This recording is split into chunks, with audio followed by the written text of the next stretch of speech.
It is super easy for me to have my self-saboteur come up and say, Shen, what's wrong with you? Why aren't you getting these things done? Why won't you just finish this project? It's really easy for me to doubt myself. Maybe nobody needs to hear from me. Maybe nobody's listening to this podcast. Maybe it's time for me to go take a job at Costco, right? Or go work somewhere else, do something else that this needs to happen. That creeps in when I allow my self-saboteur to get in the way. So these practices, these pieces that I'm thinking about, they can help us reduce stress, prevent burnout, increase our connection and resilience. Hey there, welcome to another episode of Mindful Management, where we take time to slow down, reflect, and reimagine our work and our world through a human-centered, trauma-informed lens. I'm your host, Shenandoah Chefalo, and like other episodes, today, it's just me, no guest. We're diving deep into a topic that's become a quiet epidemic in modern workplaces, burnout. Now, we're not just talking about feeling tired, having a bad week. We're talking about chronic exhaustion, emotional numbing, and the feeling of never being enough, even when you're giving it your all. Sound familiar? Well, that's why I wanted to jump into this topic. You're not alone. In fact, the reason I chose this as my first solo episode is that I'm currently in my own process of reevaluation. There's a lot going on in our world today, and it's taking a toll on us. So here's the question. Let's first begin by naming what burnout really is. Psychologist Christina Maslach identifies three main components: emotional exhaustion, depersonalization, and a diminished sense of personal accomplishment. Now, that's all great. I'm not a psychologist. Many of the folks listening to our podcast aren't psychologists. So, what does that mean? And how do we understand that in trauma informed work, in human centered work, and see even the deeper layers? So, we know that burnout can be a chronic trauma response, the body and mind stuck in a survival loop, if you will. We often talk about this in our training as the fight, flight, freeze, appease. It's not about being lazy or weak. It's that we're overwhelmed by systems that ask us to constantly produce, constantly perform, and to just push through, if you will. This survival state is often normalized, especially in high stress professions, right? It's normal to not eat your lunch. It's normal to not use the restroom. It becomes sort of a badge of honor. It's a signal. And we have to start listening and listening deeply, because burnout doesn't happen in a vacuum. It occurs in systems where others, including leaders, model this idea of overwork, where silence is valued over emotional honesty and psychological safety becomes sacrificed for the sake of performance.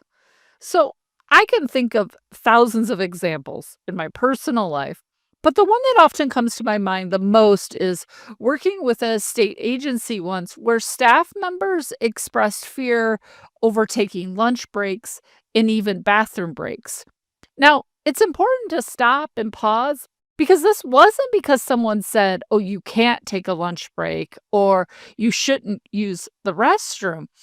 In fact, many of the leaders in the organization often talked about how they wanted their staff to take care of themselves. But of course, the leaders themselves weren't looking after their wellness, right? And so in that culture, you got rewarded for being exhausted. In fact, the more projects you said yes to, the more things came your way. They were burning out not from their roles, but from being unseen and unsupported. That's the thing. When we operate in environments that ignore our emotional, psychological, and cultural needs, we don't just suffer individually. In fact, the whole organization suffers. I think this is a really good time to just talk about what is wellness then, right? Because many of us think that wellness is, hey, we throw a staff appreciation party, and that takes care of it for the whole year or 2 years if we only do it on a biannual basis.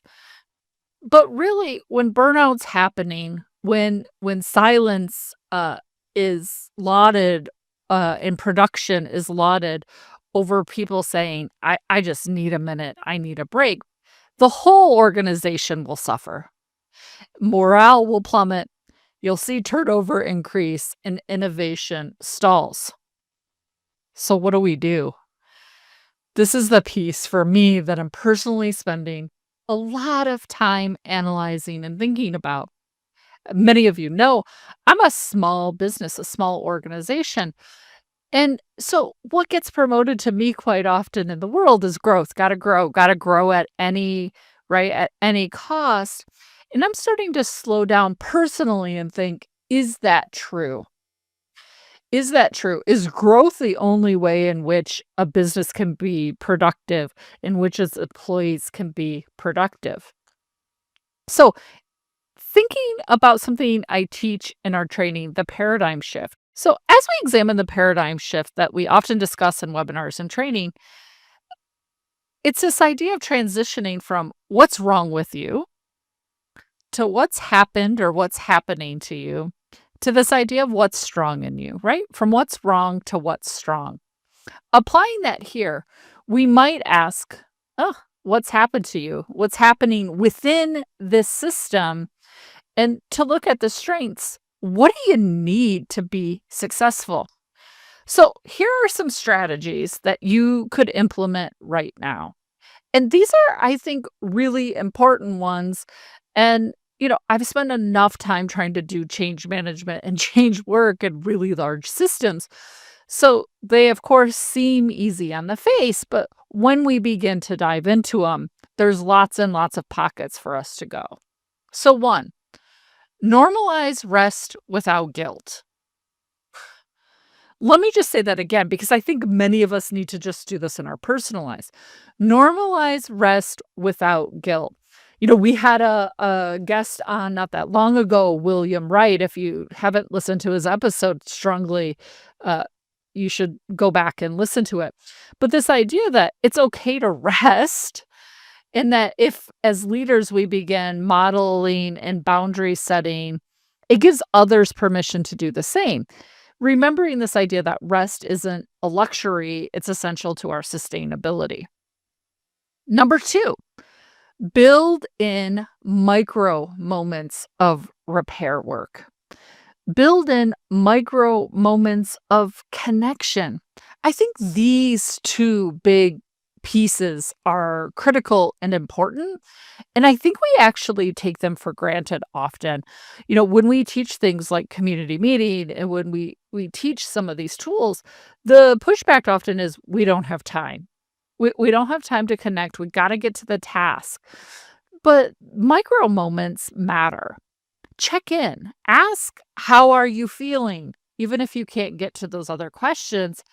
Or, as one of our very original guests and a longtime friend of mine, Chuck Price, says, how are you really doing today? Right? So even if you don't want to get to that feelings thing, that how are you really doing matters. That 1, 2, maybe even 5-minute touch point is where trust is really built. And it's at the core of trying to shift and change burnout and organizational wellness as a whole. Third, you have to recenter around purpose, and in this case, organizational purpose. Shifting the focus from endless productivity to values aligned actions. And I think this is especially important for those listening in the human services world. I deal with a lot of folks in the human services world, whether that's child welfare, whether that's public health, whether that's the justice system, whether that's public education, right? Sometimes we lose the why of the work. And the why is what really got us to the place to do the work, to do the things. So, When purpose is clear, then pressure eases. When we know why we're doing the things we're doing.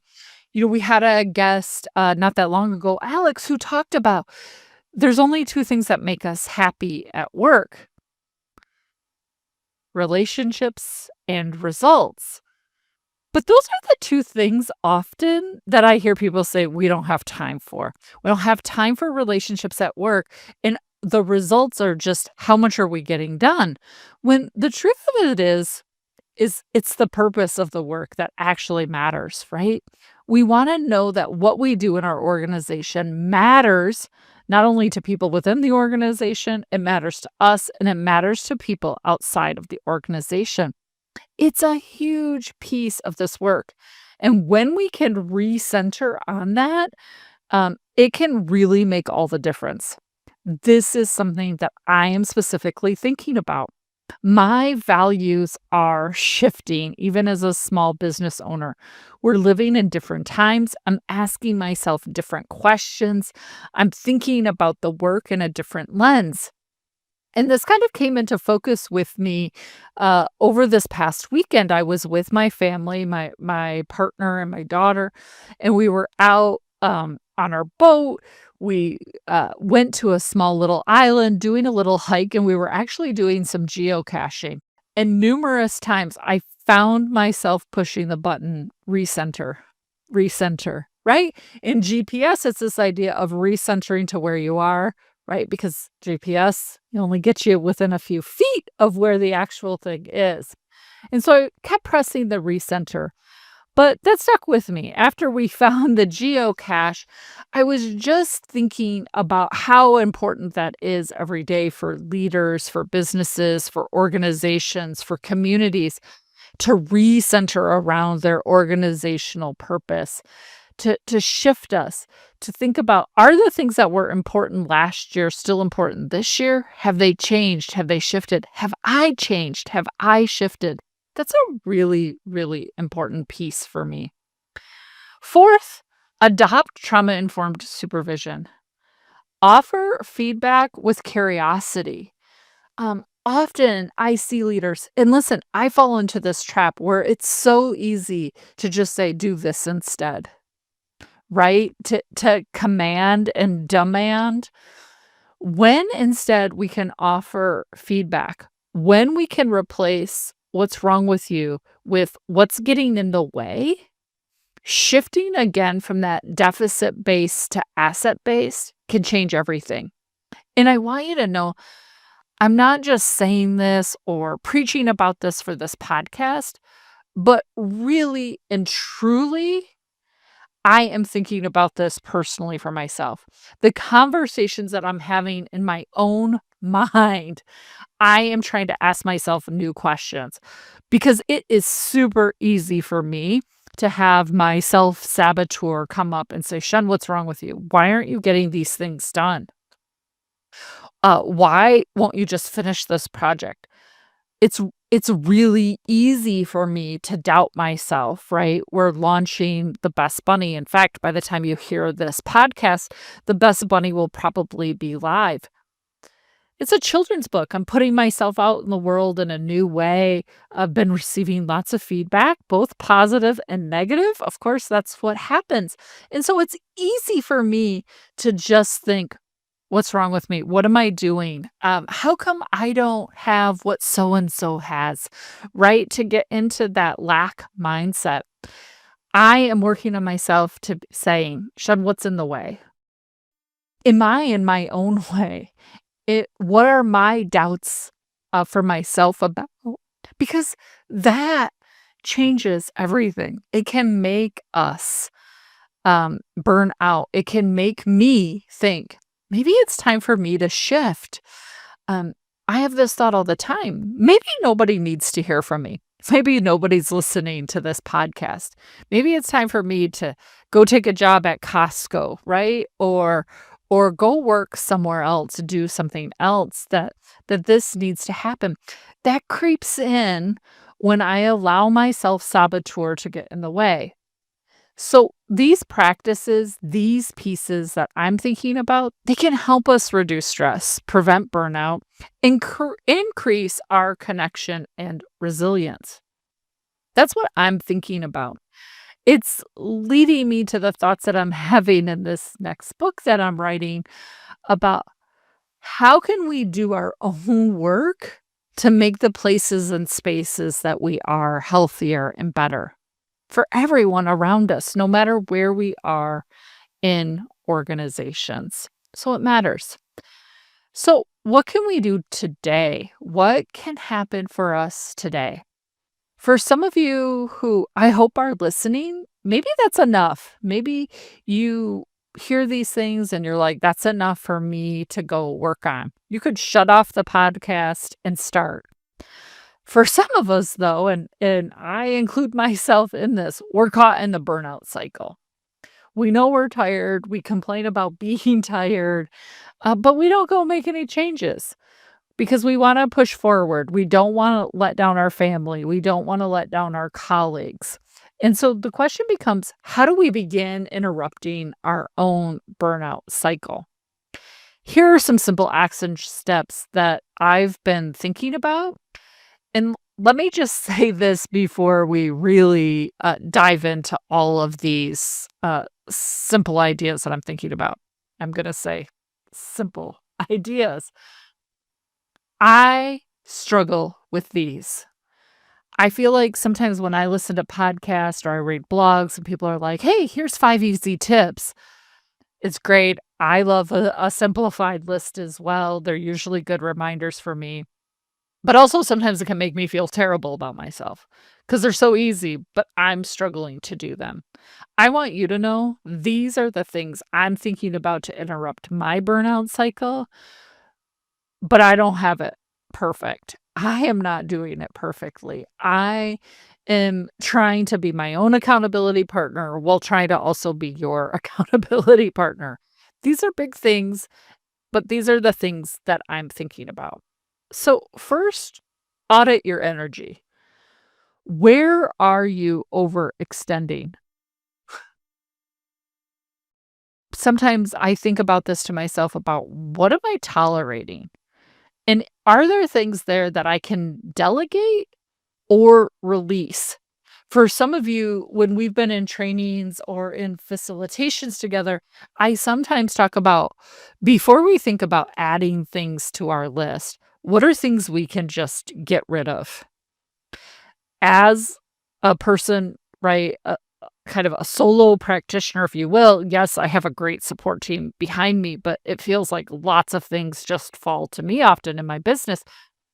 For me, I got to learn to let things go. There are just tasks, there are things that aren't going to happen. Maybe it's my next book, by the way. But sometimes it's not even about getting another team member to do something or to do more work. It's about just saying, "Hey, that's a good idea, but I'm not gonna be able to accomplish that. I gotta just let it go. There are things I can't do. There are clients I have to say no to. There are things I have to release. There's nothing more that I can do there." So audit your energy. Where are you overextending? Are there things you can get help with? Yes, maybe people in your family don't load the dishwasher the way that you load the dishwasher. But can you delegate that? Can you release how it gets done? It's just the fact that it is done. Where are you just spending time and energy that you don't have to? These are all questions that I'm asking myself. Number 2, ground your meetings.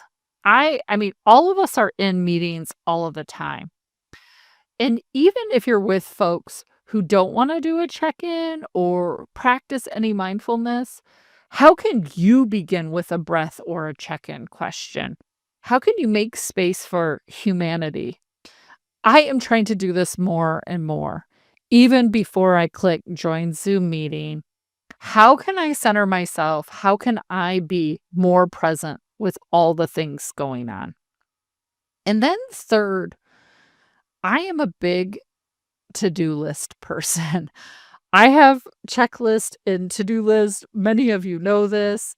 I will show you. I have a to-do list right here. I like a list. I am a person who will write things on the list that I've already done just so I can cross them off. Instead of just having my to-do list, a thing that I'm thinking about is, can I pair that with a to-be list? What do I mean by that? Because I know it might sound a little odd, but how can I pair the things on my to-do list with a to-be? For example, how do I want to feel? So, uh, ooh, on my to-do list, be more present. On my to-do list, empower. Feel empowered so I can empower others. Feel supported so I can support others. How do I want to be walking through my day? If we compare our to-do list with a to-be list, then we can let that guide our choices. What I know is that burnout thrives in silence. Silence is a silent killer. And so I want us to start talking, start feeling, and start leading differently. In the back of my mind, I'm thinking about, how can I start a group for people? You're surrounding yourself with people who, although struggle, because we all struggle, are also willing to hold us accountable to these things. For today, I've created a burnout prevention plan kit. I don't know if it's a kit, right? But it's available for download on our website, in our store, to help get you started. These are things that I'm thinking about. This isn't just something I spit out. These were pieces and parts that I'm just going through myself. So please head over to our store, download that. If it's helpful, let me know. If you think it needs tweaks or something different, also let me know. Many of you know how to send me messages. I'm easy to find. As I'm just thinking about myself and caring for myself, I just also want to deeply thank you for spending time with me today. I hope this episode has helped you feel seen, supported, and inspired to do something differently this week. If it resonated with you, share with a friend or a colleague who might need it. And be sure to check out our other resources on trauma-informed change and leadership at chefaloconsulting.com. Your support keeps me going. I just want you to know that, and I deeply mean that from the bottom of my heart. When I get your messages, when you tell me something's been challenging for you, or something really helped you or healed your heart for a day, for a moment, it inspires me that this work matters for you. So please reach out, stay in touch with us, and don't forget to subscribe. And I'll see you next time for another episode of Mindful Management. Remember, change doesn't have to be dramatic. It just needs to be intentional. Take care of yourself, be gentle, and keep going. Thanks, everyone. Mindful Management, Creating a Trauma-Informed Work Environment, is brought to you by Chefalo Consulting. To learn more about Chefalo Consulting and our trauma-informed change management and professional development solutions, please visit chefaloconsulting.com. That's Chefalo, Chefalo, consulting.com. Make sure you don't miss these transformative conversations by subscribing to Mindful Management wherever you get your podcast. Thanks for listening. And remember, change happens one step at a time.